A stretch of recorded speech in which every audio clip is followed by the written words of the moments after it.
매달 구독자분들 선착순 300명 프리미엄 컨설팅으로 도와드립니다.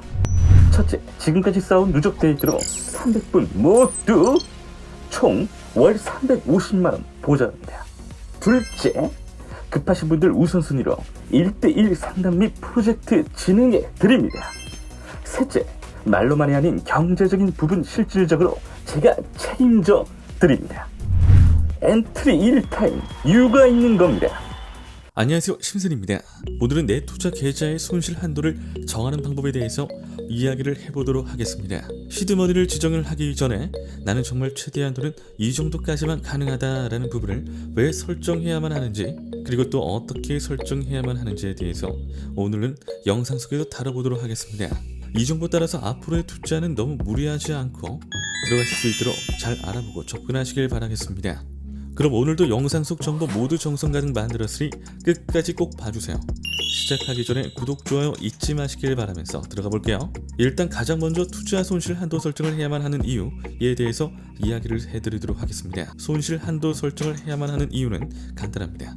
파산되지 않기 위해서입니다. 웃기다고 생각하실 수도 있겠지만 솔직히 말해서 이게 가장 현실적인 대답이 될 수밖에 없는 것이 현실입니다. 현실적으로 손실 한도를 설정하지 않고 무모하게 베팅하거나 재충전을 해서 들어갈 시에는 당연히 감당을 해야만 하는 리스크는 그만큼 더욱 늘어날 수밖에 없게 됩니다. 그래서 나중에 물론 성공을 하게 된다면 좋겠지만 성공이 아니라 실패를 향해 가게 된다면 커버를 해야만 하는 금액적인 부담감이 기본적으로 늘어가게 될 수 있는 거기 때문에 더욱 게임에 대한 부담감과 힘듦이 현실적으로 생길 수 있는데요. 그리고는 결국 감당되지 않는 손해로 인해서 파산으로 이어지게 되는 것이죠. 그래서 일단 가장 먼저 중요한 건 손실 한도 설정에 대한 이유를 이해하고, 그 다음으로 중요한 건 바로 다름 아닌 이제 정확하게 한도 설정을 해야 한다는 겁니다. 한도 설정을 할 때는 일단 가장 먼저 내가 투자금으로 추가할 수 있는 현금액이 얼마인지를 계좌를 보고 설정하는 게 좋습니다. 예를 들어서 내 통장 속에서 투자를 하기 위해서 준비한 돈이 500만 원이다 라고 친다면 500만 원을 전부 투자를 하게 된다면 참 좋겠지만, 혹시 모를 전부 다 잃을 수 있다는 것을 가능성을 참조를 해보시고 100만 원 정도나 적어도 최소 50만 원 정도는 남기고 시작을 하시는 것이 좋을 겁니다. 그래서 500만 원으로 시작을 한다면 기본적으로 10분의 1 가격만이라도 남겨두고 나머지 10분의 9를 다 투자를 하는 거죠. 하지만 그것도 한 번에 다 투자를 하느냐, 당연히 중요한 건 올바른 분배입니다. 올바른 분배가 들어가지 못하게 된다면 그 금액을 합리적으로 사용하지 못하게 될 수밖에 없는데요. 그래서 만일 분배도 제대로 하고 손실 한도도 똑바로 잡고 싶다면 일단 제일 중요한 건 투자 한도 설정과 분배를 할 기간을 따져봐야 한다는 겁니다. 투자 한도 설정은 앞에서 10분의 9만큼 한다고 했으니까 다음은 기간을 따져보는 건데요. 내가 만일 1년을 예상을 하고 파업을 시작을 한다라고 치면 450만 원을 12개월로 나눠서 투자 진행을 해야 한다는 말이 됩니다.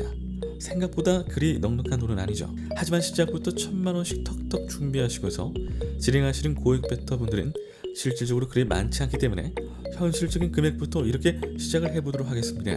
그렇게 해서 투자를 하게 된다면 그대로 12개월 나누기를 해서 한 달에 총 37만 원 남짓을 투자한다라고 보시면 되겠습니다. 30일 전부 투자한다고 쳐도 만원하고도 조금 넘는 가격인데요. 매일매일 투자하기 힘드니 20일이라고 치고 37만 5천 원으로 20일을 투자해서 18,000원 남짓으로 시작한다고 치고 접근하시면 되겠습니다. 그리고 나서 이제 제일 중요한 것은 투자 한도 말고 손실 한도를 지정을 하셔야만 하는데요. 얼마까지의 손해를 인정하고 커버할 수 있는지에 대한 계산이 필요합니다. 내가 500만 원에서 50만 원 남기고 시작한 거니까 450만 원 이상의 손해가 나오기 시작한다면 그때부터는 찐 손해입니다. 완전 마이너스죠. 그렇다면 나는 과연 여윳돈으로 남긴 50만 원을 플러스한 500만 원까지 커버가 가능할런지, 아니면 그 이상도 가능할런지를 결정을 해서 한도 선정을 하는 것이 중요합니다. 만일 내가 기간을 1년 이상으로 설정한다라고 치면 저는 500만 원 이상으로도 손해 한도 설정에도 무방하다고 봅니다. 더 긴 기간 동안 투자를 하시고 앞선 1년은 오로지 정말 투자만 했다고 치고 2년차부터는 정상적으로 커버해 가기 시작하면 되니까요. 하지만 내가 파업을 재테크로 투자하는 기간을 1년 이하라고 본다면 500만 원도 아닌 450만 원으로 안전빵 있게 손실 한도 설정을 해야 한다라고 이야기 드릴 수 있겠습니다. 이 한도 설정하는 것이 무슨 의미가 있겠냐 싶을 수도 있고, 혹은 내가 그만큼 손해를 난다고 생각을 하고 들어가는 것부터가 부정적이고 이미 진 거 아니냐 하실 수도 있겠지만 절차 같아도 필요한 절차입니다. 필수적으로 이런 제재 한도를 설정하고 들어가는 것과 그냥 들어가는 것과의 대처의 차이는 엄청 큽니다. 그 이후에 대처를 제대로 하려면 전략 설정을 똑바로 하고 들어가는 것이 가장 중요하기 때문에 오히려 수익에 대한 전략보다도 손해에 대한 전략이 정말 중요하다는 것을 오늘 이 영상 속에서 알아보신 뒤에 손해 한도 설정 꼭 하시고 들어가실 것을 권고드립니다. 그래서 내가 어느 정도의 손실까지 커버나 복구 전략을 장만할 수 있을지를 진지하게 생각해 보시고 감당 가능한 선까지만 게임 진행하실 것을 권장드립니다. 항상 말씀드리는 부분이죠.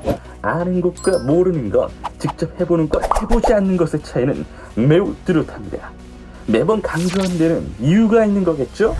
그러니 이 영상을 보고 계신 여러분들은 저를 믿고 한번 실천해 주세요. 저는 그 믿음을 결과로서 보답하겠습니다. 영상 끝까지 시청해주신 시청자 여러분들 진심으로 감사드립니다. 구독과 좋아요, 알림 설정 한 번씩만 부탁드립니다. 이상 심순이었습니다.